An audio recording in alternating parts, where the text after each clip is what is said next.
প্রচলিত উপস্থাপকদের বর্তমানে একটু বেশি সুযোগ সুবিধা দেওয়া হচ্ছে। তাদের পোশাক আশাক এবং প্রশ্ন করার ধরন দেখে হয়তো তাদের সম্পর্কে সম্পূর্ণ অনুমান করা সম্ভব নয়। তবে এতটুকু বলা যায় যে সমাজে তারা কতটুকু উপযোগী বা কতটুকু অনুপযোগী। একজন উপস্থাপক যখন কোনো বিষয় নিয়ে উপস্থাপনা করবেন, তখন সেখানে অবশ্যই যৌক্তিক প্রশ্ন রাখতে হবে। কারণ তিনি যদি অযৌক্তিক কিছু প্রশ্ন তুলে ধরেন দর্শকদের সামনে, তাহলে সেটা যেমন দৃষ্টিকটু লাগে, ঠিক তেমনি যুব সমাজের জন্য তা চূড়ান্ত পর্যায়ে ক্ষতিকর হয়ে দাঁড়ায়।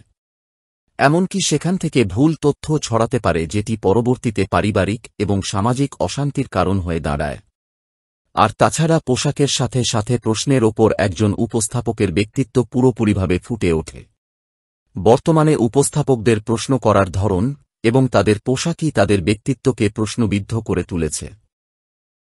দেখবেন বিভিন্ন অনুষ্ঠানে যখন কোনো সেলিব্রিটিকে ব্যক্তিগত ব্যাপারে প্রশ্ন করা হয়, তখন তাদেরকে মাঝে মাঝে এক্স গার্লফ্রেন্ড সম্পর্কে জিজ্ঞেস করা হয় এবং একই সাথে এমন অনেক অযৌক্তিক প্রশ্ন করা হয় যেগুলো বর্তমানে সামাজিক সমস্যার জন্য দায়ী।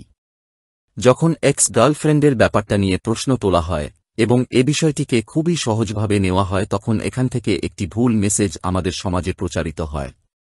আমাদের সমাজ তখন ধরেই নেয় যে এক্স গার্লফ্রেন্ড থাকাটা যৌক্তিক। অথচ এই গার্লফ্রেন্ডের কারণে আমাদের সমাজে শত শত পরিবার ভেঙে যাচ্ছে। একজন পুরুষ যখন পরিবারকে বাদ দিয়ে অন্য কোন নারীকে বেশি গুরুত্ব দিতে যায়, তখনই শুরু হয় পারিবারিক অশান্তি এবং ভেঙে যায় পরিবার। মাঝে মাঝে এটির জন্য বলির পাঠা হয়ে যায় পরিবারের শিশুরা।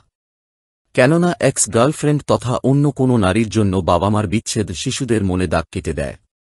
একই সাথে মানুষের দৈনন্দিন জীবন এবং আধ্যাত্মিক জীবনে এটির কোনো যৌক্তিকতা নেই, বরং রয়েছে ভয়াবহ প্রভাব। এমনই এক প্রজাবহ প্রভাব যেটি বর্তমান সমাজের দিকে চোখ রাখলেই বোঝা যায়। সমাজে প্রতিনিয়ত বেড়ে চলেছে সামাজিক অপরাধ, যেগুলোর প্রত্যেকটার মূলে রয়েছে এই রকম ছোট্ট ছোট্ট বিষয়।